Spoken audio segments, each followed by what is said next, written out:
السلام عليكم ورحمة الله وبركاته. وعليك السلام ورحمة الله. أهلا يا منصور. أهلا بك. ما شاء الله، تجارتك أصبحت كبيرة. لا عليك يا صديقي، استرد المال متى ما أردت. أسترد المال؟ أي مال تتحدث عنه يا منصور؟ المال الذي في الجرة. لا عليك، لا مشكلة، لا حاجة لي بها الآن. جرة؟ أي جرة يا منصور؟ أعطيتني زيتونا وأخذت زيتونا.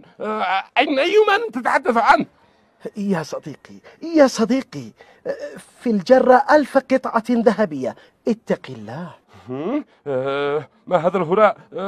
أنت أعطيتني زيتونا وأخذته بنفسك، هل هذا هو جزاء الإحسان يا منصور؟ أبو المحاسن، لقد أعطيتك كل ثروتي. حسنا، اجعلها دينا طويل الأجل، لا مشكلة. يبدو أن رحلتك ليست موفقة. هل تريد نقودا كي تبدأ من جديد يا منصور؟ لا أريد صدقة منك، أريد مالي، 1000 قطعة ذهبية. أتريد سرقتي؟ لا حول ولا قوة إلا بالله. اذهب من هنا، انقلع من هنا، اذهب، اغرب عن وجهي. هل هذا هو جزاء الإحسان يا منصور؟ حسنا، ستعاقب على خيانتك الأمانة.